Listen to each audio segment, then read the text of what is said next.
Senator Ali Zafar صاحب نے ہمیں جوائن کیا ہے، پاکستان تحریک انصاف سے آپ کا تعلق ہے. بہت شکریہ علی ظفر صاحب آپ کے وقت کا. علی ظفر صاحب، ججز کی تعداد بڑھانے کا جو بل ہے اس میں آپ کی طرف سے بھی کچھ ترامیم دی گئی تھیں جو مسترد کر دی گئیں. کیوں مخالفت کر رہی ہے آپ کی جماعت اس کی، اور آپ کی مجوزہ ترامیم کیا تھیں؟ جی دیکھیں، آج ایک بل آیا جس میں تعداد بڑھانے کی کوشش کی جا رہی ہے ججز کی، سپریم کورٹ کے ججز کی 17 سے شاید 21 تک. وہاں بھی کچھ کنفیوژن ہے کہ 21 ہیں 20 ہیں، لیکن 21 سب کہہ رہے ہیں کہ 21 تک وہ بڑھانا چاہتے ہیں. میری نظر میں یہ ایک جوڈیشل کو ہے. اچھا، آپ کو یاد ہوگا کہ افریقہ میں بھی کچھ ممالک میں اور ساؤتھ امریکہ کے کچھ ممالک میں کوشش کی گئی تھی، اس کو کہتے ہیں ججز ہیکنگ، یعنی کہ ججز کو کی تعداد بڑھا دی جائے صرف اس لیے کہ کوئی ایسی فیصلہ جو کہ پہلے آیا ہوا ہے اس کو انہوں نے ختم کرنا ہے یا ایسے فیصلے لینے ہیں جو کہ ان کی حکومت کی مرضی کے ہوں. یہ تاریخ میں ہم نے دیکھا ہے کہ اس قسم کی سٹیکنگ کی گئی ہے. یہ بل جو ہے یہ بھی ایک طرح سے جوڈیشری کے اندر کو کرنے کی کوشش ہے کہ اپنی مرضی کے ججز اپوائنٹ کریں، تعداد انکریز کریں تاکہ ایک خاص گروپ آف ججز بیٹھ کے تو فیصلے کر سکیں. یہ ان کا مقصد ہے. اس میں ضروری نہیں ہے کہ وہ اس میں اپوائنٹمنٹ کے بعد وہ ایک طرح سے ان کو کامیابی ہوگی، لیکن مقصد یہ قانون لانے کا یہ جوڈیشل کو کا ہے اور اس کو ہم اپوز کریں گے. اس کی ٹائمنگ بالکل غلط ہے. کہا یہ گیا، ہمیں بتایا یہ گیا آج کہ جناب ہم اس لیے لا رہے ہیں یہ بل تاکہ لوگوں کو سہولت ہو. بہت سارا ڈیلے ہو رہا ہے اور ڈیلے کو ختم کرنے کے لیے ججز بڑھائے جا رہے ہیں تعداد.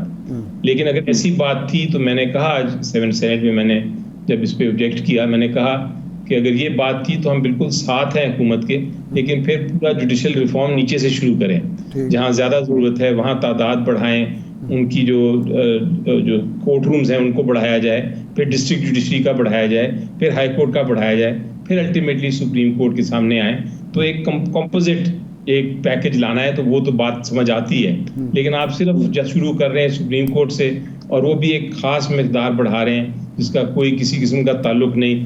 کوئی وجہ نہیں بتائی کہ 7 کیوں، 6 کیوں نہیں، 2 کیوں نہیں، 1 کیوں نہیں، 10 کیوں نہیں. تو یہ نظر آتا ہے کہ وہ جو ریزرو سیٹ کی ججمنٹ ہے اس کو کسی طرح سیٹ اسائڈ کرنے کے لیے اور باقی فیوچر کی ججمنٹیں جو ہیں وہ اپنے حق میں لینے کے لیے کوئی سٹیکنگ کی گنجائش بنائی جا رہی ہے. اس لیے ہم یہ اپوز کر رہے ہیں. اگر اسٹرینتھ کو انکریز کرنا ہے تو انتظار کر لیں، جلدی کیا ہے، اس کو دیکھ لیتے ہیں، ہم بھی دیکھتے ہیں اور آرام سے اس پہ فیصلہ کرتے ہیں، مشاورت سے کرتے ہیں، پورا جوڈیشل پیکج کے تھرو آتے ہیں. لیکن یہ بالکل ایک دم لے کے آنا، اور جبکہ ساری بات ہو رہی ہے کہ کیا ڈیبیٹ آپ بھی کر رہے ہیں، میڈیا پہ بھی آ رہا ہے، نیوز پیپر میں بھی تبصرے ہو رہے ہیں، تو ہر ایک کو پتہ ہے کہ اس کے پیچھے مقصد کیا ہے. اچھا، یہ فرمائیں کہ آپ کی جو مجوزہ دستوری ترمیم کیا تھی جو ریجیکٹ ہوئی؟ پی ٹی آئی کی طرف سے کوئی ایسی نہیں آئی امینڈمنٹ، لیکن پہلے ہماری ایک سینیٹر تھی، انہوں نے ایک وقت اسی قسم کی کچھ امینڈمنٹ لینے، جب انہوں نے بھی تعداد بڑھانے کی ایک درخواست کی تھی، اس کے بعد انہوں نے اس کو وڈرا کر لیا. وہ جو تعداد بڑھانے کی بات تھی وہ ان کا پرائیویٹ ممبر بل تھا، کافی پہلے لایا گیا تھا.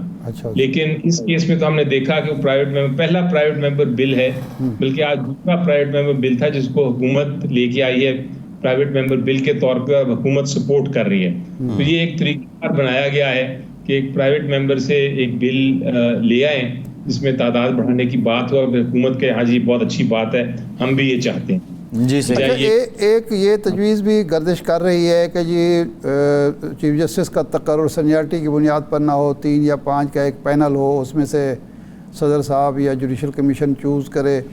تو یہ بھی کوئی تجویز ہے، اور کیا اس کے لیے بھی آئینی ترمیم کی ضرورت ہوگی؟ یہ جو ابھی ججز والی ترمیم ہے انکریز کرنے کی اسٹرینتھ، اس پہ تو شاید آئینی ترمیم کی ضرورت نہیں، وہ تو عام قانون میں امینڈمنٹ لے کے آ رہے ہیں وہ. لیکن جو اگر اپوائنٹمنٹ چیف جسٹس کا ٹینیور بڑھانے کی بات ہو یا اپوائنٹمنٹ کے بارے میں اگر کوئی کسی قسم کا قانون لانا ہے تو وہ پھر آئینی ترمیم کے ذریعے آ سکتا ہے، اور اس کے لیے 2/3 میجورٹی چاہیے. حکومت کوشش تو کر رہی ہے کہ کسی طرح ایسا آئینی ترمیم لے آئے کہ جس میں اپوائنٹمنٹ جج کی وہ کہہ سکیں کہ وہ سینئر موسٹ نہیں، وہ 5 میں سے ایک ہم چوز کر سکتے ہیں جو سب سے سینئر ہیں، ان 5 میں سے کر سکتے ہیں، یا چیف جسٹسز کی جو ٹینیور ہے اس میں 3 سال کا اضافہ کر دیں. اس طرح کی کوشش تو کر رہے ہیں، لیکن حکومت کو جو پرابلم آ رہا ہے وہ یہ ہے کہ ان کے پاس تعداد نہیں ہے. اچھا، اس میں خواجہ آصف صاحب ابھی پریس کانفرنس کر رہے ہیں، وہ یہ کہہ رہے ہیں کہ پی ٹی آئی ہم سے کوئی NRO مانگ رہی ہے عمران خان صاحب کے لیے اور اپنے لیے. اسمبلی میں بات ہے اسمبلی میں بات کی ہے. جی دیکھیں، وہ تو ان کی خواہش شاید ہو کہ ضرور ہم NRO مانگیں، جس طرح PMLN نے یا ان کی لیڈران نے مانگا تھا، لیکن یہ جو خواہش ہے ان کی خان صاحب نہیں پوری ہونے دیں گے. کسی قسم کا NRO نہیں مانگیں گے. مانگنا ہوتا تو بہت پہلے مانگ لیا ہوتا. صحیح ہے.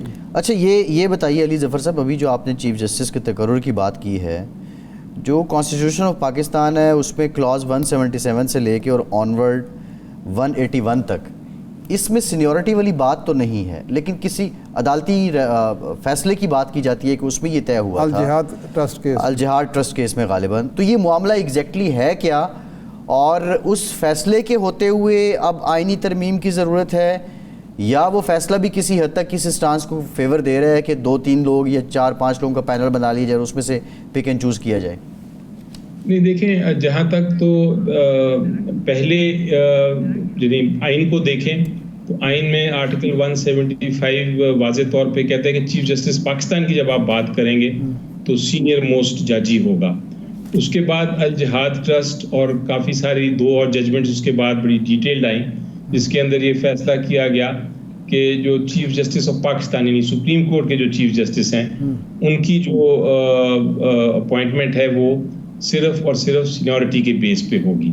ہائی کورٹ کے لیے بہرحال مختلف ہے، وہاں گنجائش ہے کہ آپ ایک سینئر موسٹ کو یا سینئر موسٹ سے نیچے بھی کوئی نیکسٹ سینئر موسٹ کو بھی کر سکتے ہیں، لیکن سپریم کورٹ میں یہ گنجائش نہیں. اسی لیے اگر یہ قانون کو یا آئین کو تبدیل کرنا ہے اور یہ کہنا ہے کہ آپ سینئر موسٹ نہیں آپ کسی اور کو بھی کر سکتے ہیں، اس کے لیے آپ کو آئین میں ترمیم چاہیے. اور محل اس پہ کوئی 2 رائے نہیں ہے.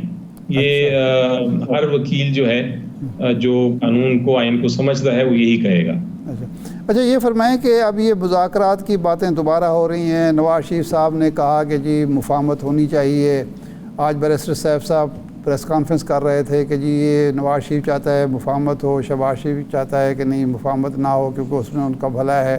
تو ایسی کوئی مفاہمت یا مذاکرات کی بات تھرو محمود اچکزئی صاحب یا کسی اور ویا میڈیا سے کچھ چل بھی رہی ہے، یا بس صرف ساری ایک سوال ہوتا ہے جواب ہو جاتا ہے اور ایسے ہی ہوا میں باتیں ہو رہی ہیں؟ دیکھیں، ابھی تک تو ہوا میں باتیں ہو رہی ہیں، لیکن چونکہ اس پہ بات ہو رہی ہے کہ لوگ مختلف لیڈران مختلف پولیٹیکل پارٹیز کے عہدے داران جو ہیں وہ اب یہ بات کرنا شروع ہو گئے ہیں کہ مذاکرات ہونے چاہیے، کوئی ڈائلاگ ہونا چاہیے، کوئی حل ہونا چاہیے اس سارے ایشو کا. تو اس سے آپ کو یہ انڈیکیشن تو ملتی ہے کہ اب ایک طرح سے مائنڈ سیٹ جو ہے وہ تبدیل ہو رہا ہے، اور مائنڈ سیٹ ایک طرح سے قوم کی خاطر اس کو سارے ایک سلوشن کی طرف جانے کی کوشش کی جا رہی ہے. اب وہ الگ بات ہے کہ ابھی تک مذاکرات شروع نہیں ہوئے یا کوئی ڈائلاگ شروع نہیں ہوا تو بہت ارلی ہے، لیکن کم از کم یہ بات چیت جب بھی شروع ہوتی ہے اس میں پھر ایک ماحول بنتا ہے، اور ماحول بننے کے بعد کچھ بھی ہو سکتا ہے. ایشو یہ ہے کہ وہ کہاں یعنی ایک پولیٹیکل پارٹی ایک دوسری پولیٹیکل پارٹی ایک لیڈر دوسرا لیڈر وہ کہاں تک جانے کو تیار ہیں، وہ ابھی اس میں کوئی مجھے نہیں نظر آ رہا کہ کامن گراؤنڈ ہو. کامن گراؤنڈ تک ہم نہیں ڈھونڈیں گے تو شاید یہ آگے نہ چل سکے. اس لیے ہمیں کامن گراؤنڈ ڈھونڈنی ہے، کوئی ایسا راستہ ڈھونڈنا ہے کہ ہم نئے الیکشن کی طرف جا سکیں. نہیں، اس میں تو آپ کا جو علی ظفر صاحب اب آپ کے اینڈ سے تو جو زیادہ بات کی جاتی ہے، جو زیادہ بڑی آواز ہے وہ یہ ہے کہ آپ نے اس حکومت کو تو کنسیڈر ہی نہیں کرنا، یہ فارم 47 کی حکومت، اور آپ نے اسٹیبلشمنٹ سے مذاکرات کرنے ہیں. اسٹیبلشمنٹ سے مذاکرات اٹ سیلف آپ کے سارے نیریٹو کی بھی نفی ہے اور سول سپرمیسی کی بھی نفی ہے. تو آپ نہیں سمجھتے کہ حکومت کے ساتھ ہی وہ پل ہے جس کے ذریعے آپ آگے پہنچ سکتے ہیں، اور اس میں آپ کی اپروچ بھی صرف پولیٹیکل پوائنٹ سکورنگ تک ہی ہے؟ دیکھیں میں سمجھتا ہوں جی کہ اس وقت جو ہے آپ اگر ریالٹی دیکھیں تو گراؤنڈ ریالٹی یہ ہے کہ آپ نے ایگزامن کرنا ہے طاقت کس کے پاس ہے. آپ نے ایگزامن یہ کرنا ہے کہ کون فیصلے کر سکتا ہے. اگر یہ حکومت کے پاس طاقت بھی ہے اور فیصلے بھی کر سکتا ہے تو بہت اچھی بات ہے. یہ سیاسی جماعت ہے, ان سے بات کرنا بڑا آسان ہے. لیکن اگر وہ نہیں ہے پوزیشن تو پھر آپ کس سے بات کریں؟ آپ یوزلیس بات یا فضول بات کرنے یا وقت ضائع کرنے کی تو گنجائش نہیں اس وقت پاکستان کے پاس. فیصلے جلد ہونے ہیں. اس لیے آپ کو یہ دیکھنا ہے کہ آپ نے اگر بات کرنی ہے تو کون ہے ریالٹی میں جس کے پاس بات کرنے اور فیصلے کرنے کی گنجائش ہے. تو یہ آئی تھنک تو پھر یہ کیا ہے علی ظفر صاحب, یہ آئین کی بالادستی, سول سپرمیسی, غلامی سے آزادی, یہ سب کیا ہے پھر؟ دیکھیں اس وقت تو میری نظر میں جو آئین ہے نا ہمارا, کب سے ایک طرح سے میرا خیال ہے موومنٹ ہمیں کرنی چاہیے آئین کی بحالی کے لیے, کیونکہ میری نظر میں کافی عرصے سے آئین جو ہے جب مرضی ہے اس کو ہم ایک سائڈ پہ کر دیتے ہیں, جب مرضی ہم آئین کی بات کرتے ہیں. میرا تب سے یہ کہنا ہے جب سے الیکشن کا ایک آپ کو یاد ہے کیس فیصلہ ہوا تھا, سپریم کورٹ نے فیصلہ کیا تھا کہ الیکشن آئین کے تحت 90 دن میں ہونا ہے. اس کے بعد جب وہ نہیں مانا گیا تو دوبارہ ایک سپریم کورٹ کا فیصلہ آیا کہ آئین کے مطابق 90 دن کے اندر ہونا ہے اور اپریل کی تاریخ بھی دے دی گئی. لیکن اس کے بعد ہم نے دیکھا کہ حکومتیں بھی چلتی رہیں, وہ 90 دن بھی گزر گئے, نیشنل اسمبلی بھی ڈیزالو ہو گئی, وہاں بھی ایک حکومت چلتی رہی, اور جا کے الیکشن فروری میں ہوئے جب ان کو نے کرانے کا فیصلہ کیا کہ ہم کرائیں گے. وہ بھی بہرحال سپریم کورٹ کو انٹرفیئر کرنا پڑا اور وہیں جا کے فیصلہ ہوا, لیکن بہت کچھ ہو چکا تھا. تو میری نظر میں وہاں ہی آپ دیکھیں کہ آئین جو تھا وہ بہت عرصے تک ایک طرح سے سسپینڈڈ تھا. آئین تو کام کر نہیں رہا تھا, کیونکہ 3 مہینے بعد جتنی حکومتیں تھیں وہ اور جتنے انسٹیٹیوشنز تھے وہ ایک غیر آئینی طریقے سے کام کر رہے تھے.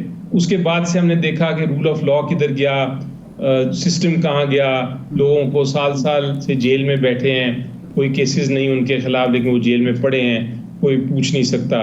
تو یہ ساری چیزیں جو ہے اس کے بعد آپ کو خیال آتا ہے کہ مے بی ہمیں رول آف لا کو واپس لانے کے لیے, مے بی ہمیں آئین کو بحال کرنے کے لیے موومنٹ چلانے کی ضرورت ہے. تو جب ہم آئین کی بات کرتے ہیں یہ ساری جو میں نے آپ کو بتایا اس کو بھی ہمیں مد نظر رکھنا پڑتا ہے. میری نظر میں ٹھیک ہے اس وقت ایک حکومت ہے, اس وقت ہم چل رہے ہیں, حکومت چل بھی رہی ہے, لیکن جہاں آپ نے بات کرنی ہے, جہاں آپ نے ڈائلاگ کی بات آپ کرتے ہیں تو وہاں پھر دونوں سائڈز کو ایک کم از کم ایک پرنسپل پہ طے کرنا پڑے گا کہ یہ حکومت اس طرح نہیں چل سکتی, ری الیکشن کرا دیتے ہیں, اس کے لیے ہم بات کرتے ہیں آپس میں.